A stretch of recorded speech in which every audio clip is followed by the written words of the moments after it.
Broadcasting from the Mackinac Policy Conference on Mackinac Island, this is The Metro. I'm Kerry Jr. II, in for Tia Graham. And I'm Robin Vincent. Today on the program, Michigan's newest senator, Elissa Slotkin, is taking on President Trump and reshaping the Democratic message. Also, two cities, two countries, one vital connection. We drive into the Detroit-Windsor Tunnel to look at how the trade war is affecting this crossing. Plus, Pastor Solomon Kenlock wants to be Detroit's next mayor. He joins us to share his vision for the city's future. But first, news media has changed a lot. In just the last decade, people have more access to information than they have in human history. In fact, they literally have access to almost all of what's been documented over millennia. That's changed the state of journalism. It's faster today, feeding the endless appetite of its viewers. It's tried to become more approachable. We know some outlets have opened up, trying to interpret events from as many perspectives as possible. And in the last 8 years, some journalists and scholars say news outlets like CNN, the New York Times, and NPR member stations like WDET are under attack. President Trump has labeled the press the enemy of the people. And he's been attempting to discredit the things we say and to make it harder to tell truths that are inconvenient to those in power. Devin Scillian shares these concerns. He's best known for being an anchor at WDIV-TV. He held that position for nearly 3 decades, retiring last December. Before that time, he won multiple Edward R. Murrow Awards, and this month he received a Lifetime Achievement Award from the Society of Professional Journalists. He's here now to discuss where the media is at, the ways it's been under attack, and what journalists need to do to meet the public where they're at. Devin, welcome to the Metro. Thanks, you guys. Great to be with you. So I'm wondering, Devin, how did journalism change you and the way that you see the world? My gosh, what a gift it has been. It's just when I looked back, especially not just the 30 years that I spent in Detroit, but the 10 years before that. So in journalism for about 40 years. And I guess I would say that most of the weight that I've gained over those years is in my eyes. You know, what I've learned about the world around me and my own city, my own neighborhood. I mean, it goes on and on.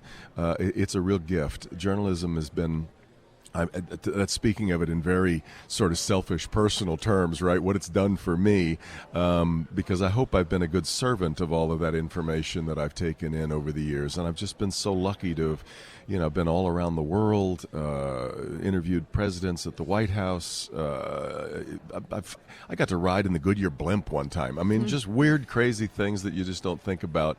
But it has been a real gift for me to have a front row seat on history, which is what I think journalism is about.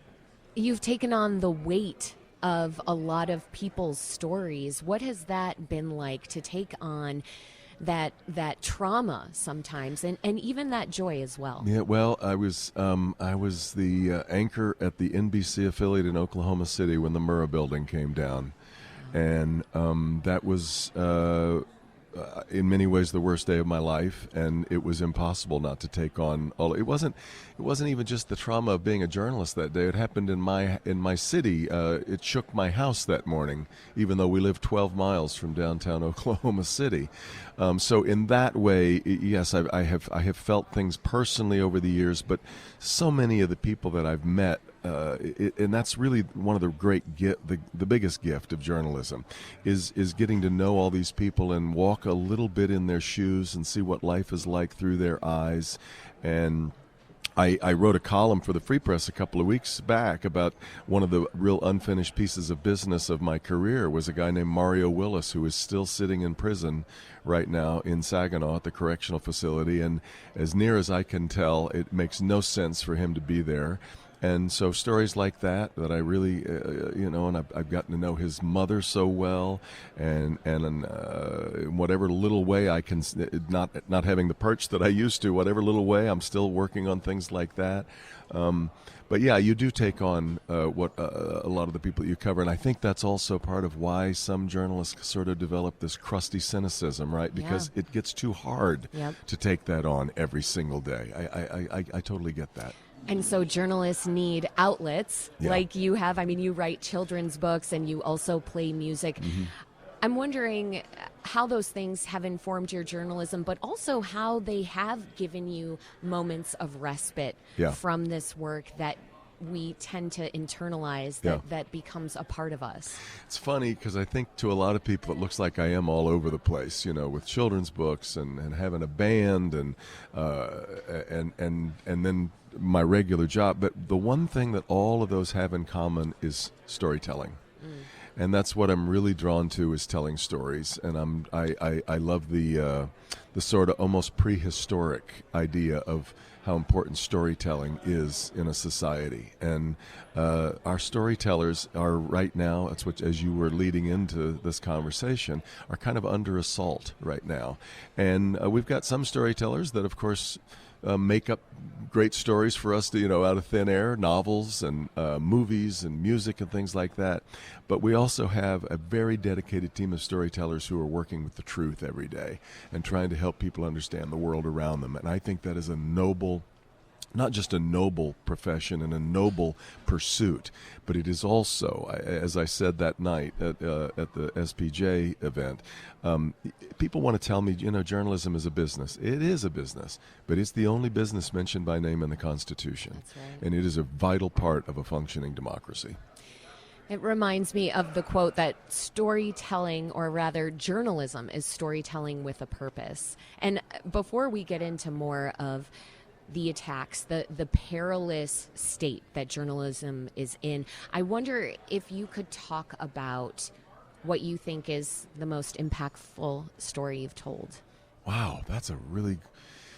There have been so many. I was lucky enough to cover 10 Olympiads, and I am a huge believer in what the Olympic movement is all about, bringing the whole world together, from the different places that they've, of course, been held, but really the way that the whole world is around their TV, not only pulling for people from their own country, but the stories that we learn about people from other countries that we can even adopt and really get behind their story. So the Olympics have always had a huge impact on me.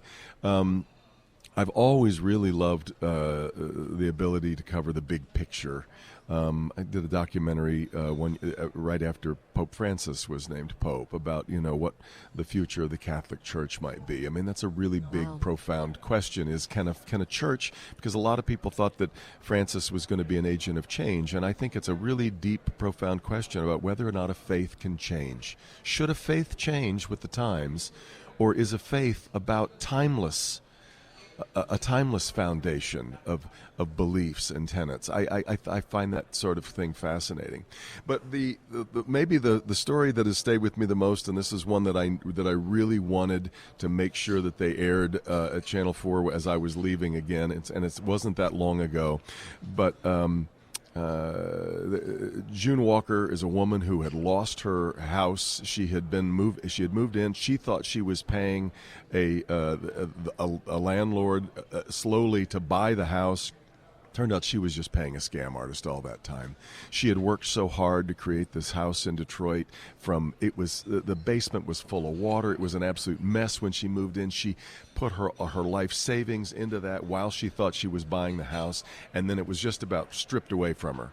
And an anonymous Good Samaritan in Texas who was originally raised in the Detroit area saw her story about how she was losing her house, and he just stepped forward to pay the $40,000 that she needed to get the house back. And he wanted to remain anonymous, but it turned out that I actually knew the guy. We worked together in Tyler, Texas. He was my news director. Oh my gosh. And he had gone on and had a lot of success in life. And he wanted to stay anonymous, but I talked him into, I said, you might be able to set an example for other people about what the power of kindness is really about. And I was there that day that Jerry showed up in Detroit and met June right after he had basically given her the keys to her own house.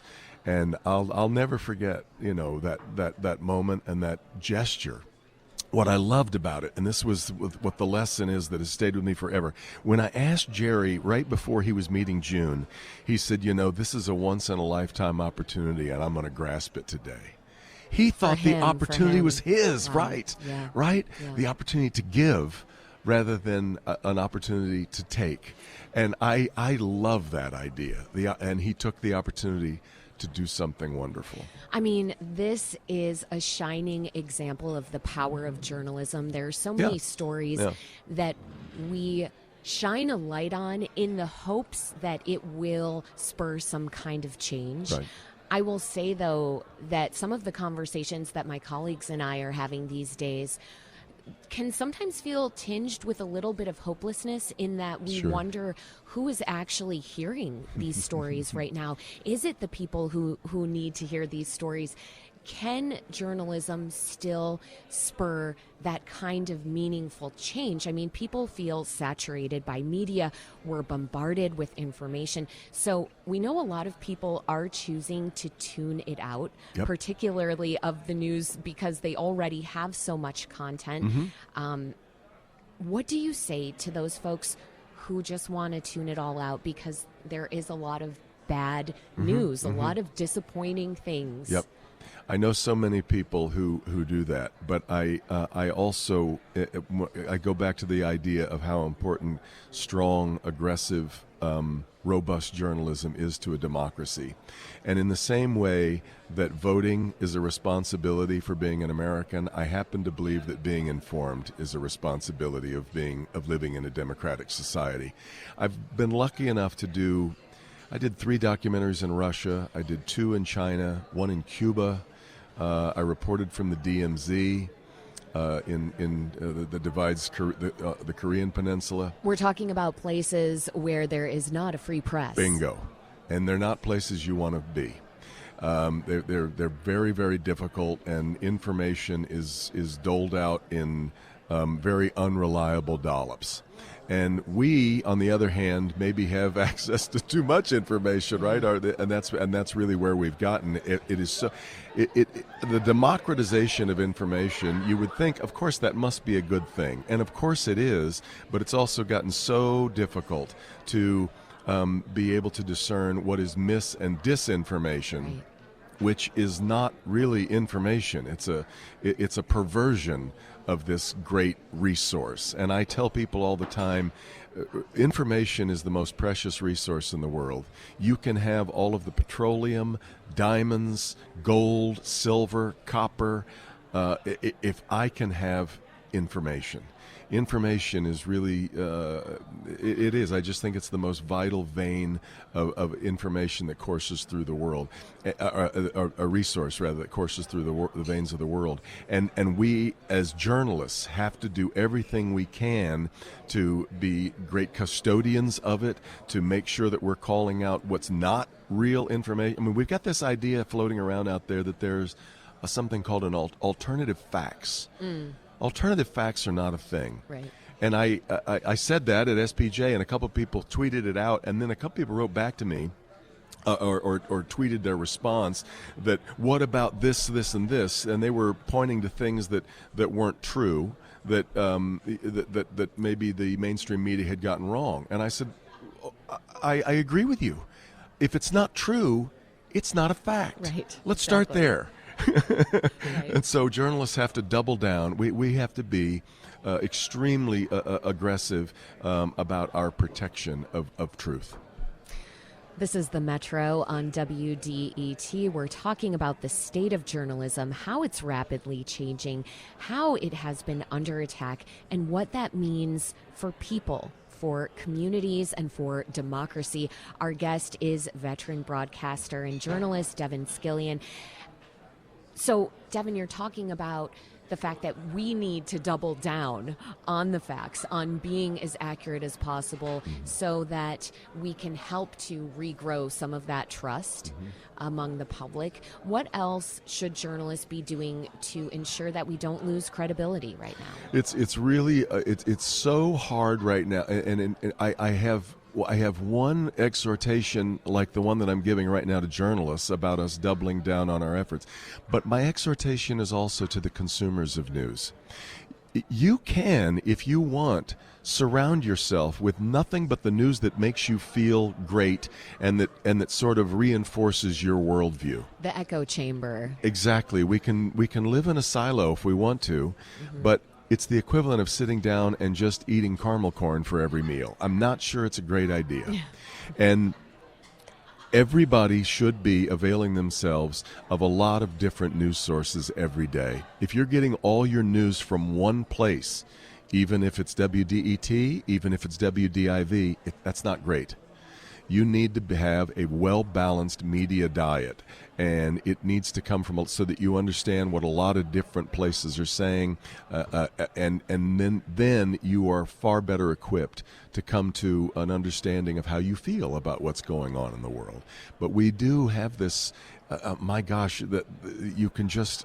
I always can sense when people email me after I've written a column or after they've heard something I've said, I get a sense that they're just hearing what they want to hear from blank, and it can be both sides can be really bad about this.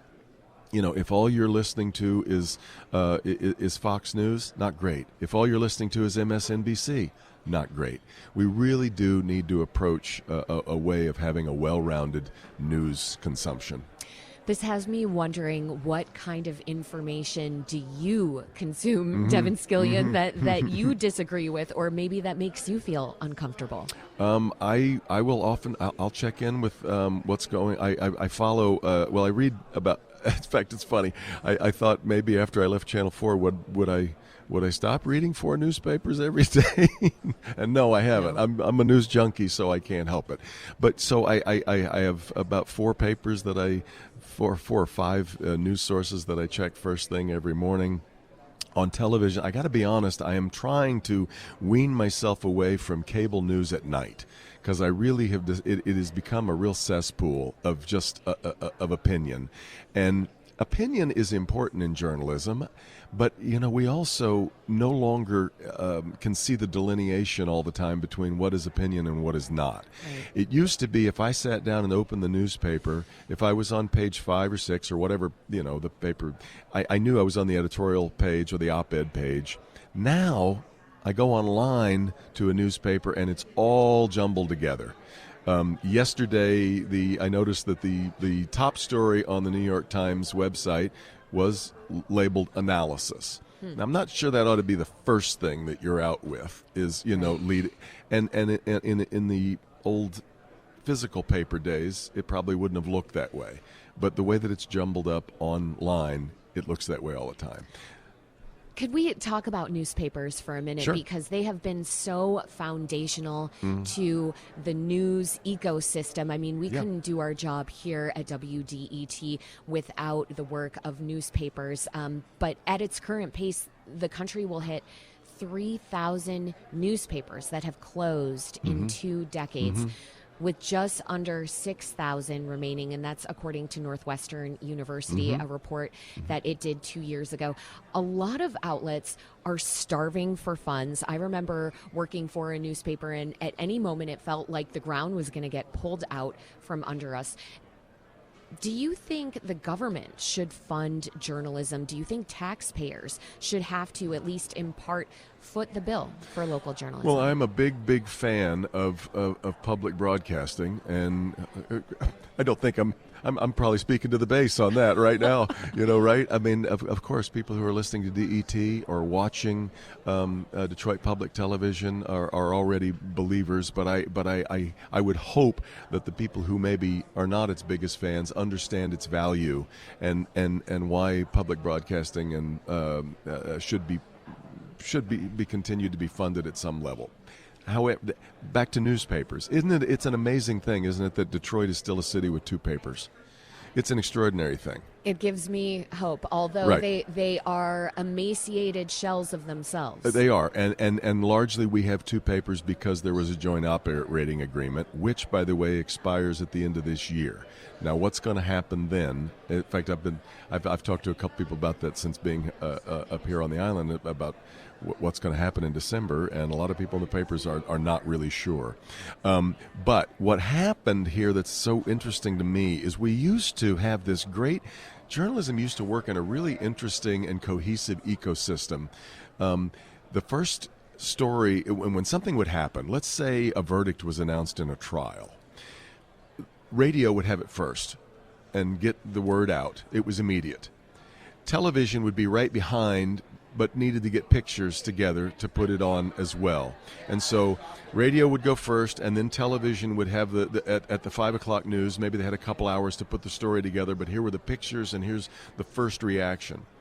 The papers had a much later deadline, maybe not till 2 o'clock in the morning, but they could flesh out the story in a much better way. So much more nuance. Right. And then there were news magazines, like, say, Time Magazine, whose deadline might be 3 days away, where they could really... So by the end of it, if you had listened to the radio, watched the newscast, read the paper, and read the magazine, you had a really cohesive understanding of what had happened in the story. Today, all of us are on the same platform. We're all, we have newspapers now that win Emmy Awards, right? So we're all chasing the same eyeballs, and that it's competitive. I guess that's always good, but at the same time, we've lost some of that breadth and depth that we used to get. So it's a real challenge, not just for those of us on this side of the microphone, but for those who are listening and watching and reading. It's trickier now.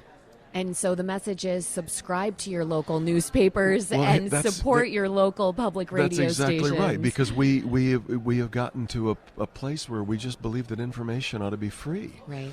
And a lot of it is, but I also, the old saying, you get what you pay for. If you're getting all your news from bobsbigidea.com, that it might be free, but I'm not sure I trust it as much as if I'm reading the Wall Street Journal, the New York Times, the Washington Post, although the Washington Post I'm having some struggles with lately. And I used to work for the Washington Post company because they owned Post Newsweek owned WDIV when I got here. But this is, yes, we really need to appreciate how important it is to in the information that we are receiving. Yeah, in fact, I still subscribe to my hometown newspaper, the Junction City Daily Union in Junction City, Kansas, because Junction City should have a newspaper, and I don't want the Daily Union to go away. Devin Scillian, longtime Detroit broadcaster and former anchor at WDIV-TV in Detroit. Thank you so much for joining us on the Metro here at the Mackinac Policy Conference. It's obviously a topic I'm passionate about, and I appreciate the chance to talk more about it.